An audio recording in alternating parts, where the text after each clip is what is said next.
Hello everyone. तो स्वागत है आपका हमारे YouTube channel White Coat Beauty में। तो आज हम देखेंगे एड्स के बारे में।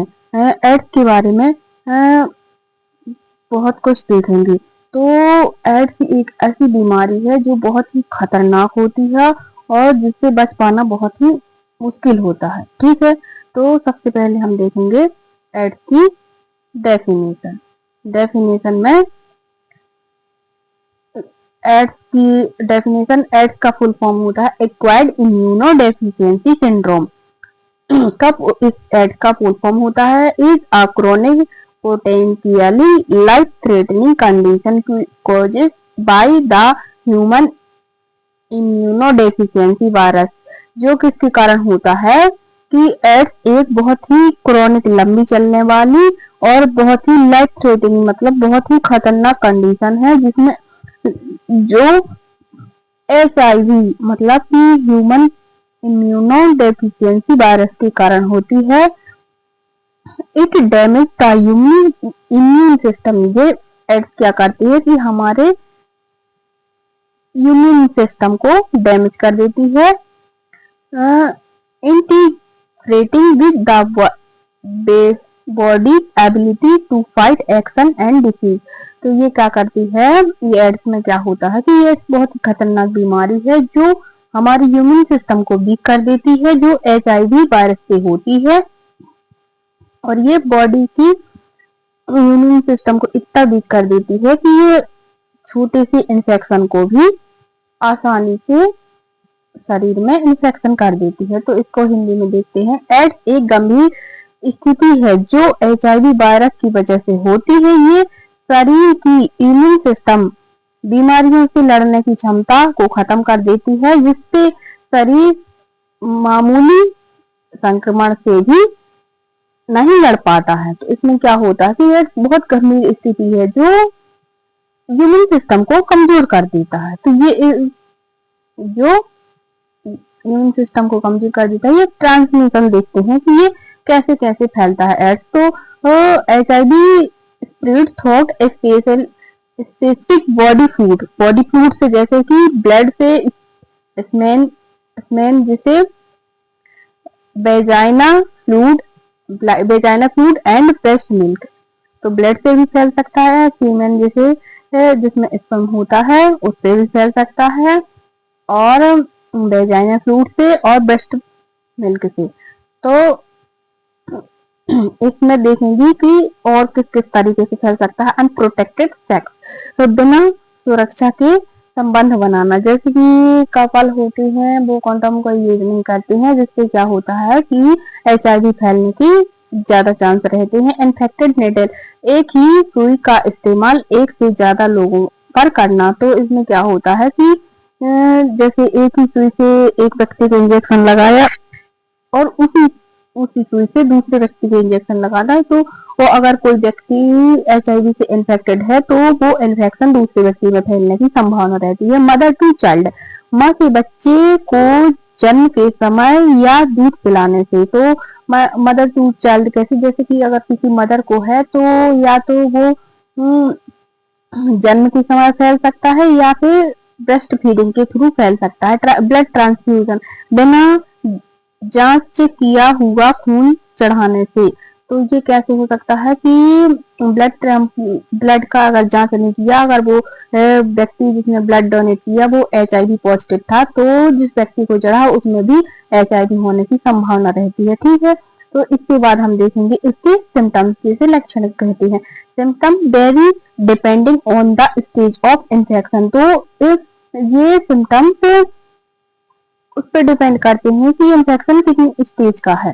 ठीक है, तो इसमें है रैपिड वेट लॉस, तेजी से वजन का कम होना, और recurring fever and profuse night sweat, बार बार बुखार और रात को पसीना आना। तो व्यक्ति में क्या होता है कि जिसको एड्स होता है उसको बार बार बुखार आता है, क्योंकि उसके इम्यून सिस्टम कमजोर हो जाता है, तो उसमें बार बार बुखार आता है और रात में पसीना ज्यादा आता है। एक्सट्रीम एंड अनएक्सप्लेनेड टायर्डनेस, बहुत ज्यादा थकान। तो व्यक्ति थका थका सा रहता है, उसमें बहुत ज्यादा थकान होती है। Prolonged swelling of the lymph gland, तो इसमें क्या होता है कि लिम्फ ग्लैंड में स्वेलिंग रहती है। और फिर है क्रॉनिक डायरिया, लंबी चलती दस्त। तो इसमें क्या होता है कि जो व्यक्ति एड्स पॉजिटिव रहता है उसमें क्रॉनिक लंबे समय तक डायरिया बना रहता है। Source of the mouth, anus and genitals, मुंह या निजी अंगों में छाले। सोर्स मतलब छाले होते हैं जो माउथ के आसपास या फिर एनस के जेनाइटल एरिया के आसपास छाले पड़ जाते हैं। और फिर इसका देखेंगे डायग्नोसिस। तो इसमें क्या करते हैं, एलिसा टेस्ट। इसमें एलिसा एंटीबायोटिक टेस्ट करते हैं शुरुआती जांच के लिए। इसमें पता चल जाता है कि HIV है, एड्स है या नहीं। और वेस्टर्न ब्लॉट रिजल्ट कंफर्म करने के लिए, जैसे कि अगर किसी का एलिसा टेस्ट पॉजिटिव आया तो उसमें वेस्टर्न ब्लॉट टेस्ट करते हैं जो उसको एड्स को कंफर्म कर देता है। फिर करते हैं इसमें CD4 काउंट, इम्यून सिस्टम की ताकत चेक करने के लिए। एड्स तब माना जाता है जब CD4 काउंट 200 से कम हो जाए। तो इसमें क्या होता है, CD4 काउंट जो होता है इसमें इम्यून सिस्टम को देखते हैं। अगर किसी व्यक्ति का इम्यून सिस्टम बहुत ज्यादा वीक होगा तो उसमें CD4 काउंट 200 से कम हो जाता है, जो एड्स को एड्स में माना जाता है। फिर इसका देखेंगे treatment. There is no cure for HIV या AIDS but it can be control with anti retroviral therapy. तो इसमें ये बताया गया है कि एड्स का कोई भी ऐसा ट्रीटमेंट नहीं है जो एड्स को पूरी तरह से खत्म कर सके, बट कुछ ऐसे स्पेसिफिक पॉइंट है जो इसमें बताए गए हैं कि इस तरीके से एड्स को कंट्रोल किया जा सकता है। तो इसमें है एड्स का कोई जड़ से इलाज नहीं है, वही बात आ गई। लेकिन ART एंटी रेट्रोवायरल थेरेपी से इसे कंट्रोल किया जा सकता है। तो ART का इसके बेनिफिट्स क्या है, reduce the amount of virus in the blood, virus को बढ़ने से रोकता है। तो ART का से ये बेनिफिट्स है कि ये जो वायरस होता है HIV वायरस, इसको ब्लड में बढ़ने से रोकता है, जिससे कि व्यक्ति की का जो इन्फेक्शन होता है एड्स का वो बढ़ता नहीं है, वहीं पे रुक जाता है। इंक्रीज लाइफ एक्सपेक्टेंसी, जिंदगी लंबी करता है। तो इसमें क्या होता है कि एड्स को पूरी तरह से खत्म तो नहीं कर सकते, लेकिन ART के थ्रू व्यक्ति को जिंदा रखा जा सकता है, जिससे वो लंबे समय तक जीवित रह सकते। रेड्यूस रिस्क ऑफ ट्रांसमिशन, दूसरों को फैलने का खतरा कम करता है। तो ART थेरेपी से क्या होता है कि जैसे कि एक व्यक्ति से दूसरे व्यक्ति में फैलने का खतरा कम होता है, जिसे जैसे एड्स को फैलने में कम कर देता है ART थेरेपी। फिर है प्रिवेंशन। तो हम इसको बचा कैसे कर सकते हैं, हमेशा नई सिरिंज नेडल का इस्तेमाल करें। हर व्यक्ति के लिए अलग अलग सिरिंज का इस्तेमाल करें। एक बार सिरिंज का यूज करने के बाद उसको डिस्कार्ड कर देनी चाहिए। Safe physical relation, use of condom. तो कपल को रिलेशन बनाते समय कंडोम का यूज करना चाहिए और अपने कपल के लिए लॉयल रहना चाहिए। मतलब एक से ज्यादा लोगों के साथ संबंध नहीं बनाना चाहिए, क्योंकि इससे एड्स जैसी और बहुत सारी खतरनाक बीमारियों फैलने के चांस रहते हैं। फिर है गर्भावस्था, प्रेगनेंसी के दौरान HIV टेस्ट जरूर कराएं। तो जैसे कोई महिला प्रेग्नेंट है तो उसमें HIV टेस्ट जरूर करना चाहिए।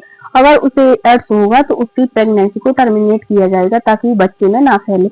फिर है ब्लड लेने से पहले उसका HIV सर्टिफिकेशन जरूर चेक करें। तो इसमें क्या है कि जब किसी व्यक्ति को ब्लड लेते हैं या फिर किसी व्यक्ति को देते हैं तो उसका HIV टेस्ट जरूर करना चाहिए, ताकि पता चल सके कि व्यक्ति को वो एड्स तो नहीं है, ताकि दूसरे व्यक्ति में एड्स ना फैल सके। ठीक है। और एक और ये पॉइंट इसमें ऐड कर सकते हैं कि जब किसी कपल की शादी होती है तो शादी से पहले उसका HIV टेस्ट जरूर करना चाहिए, ताकि उसकी आने वाली पीढ़ी से को बचाव मिल सके।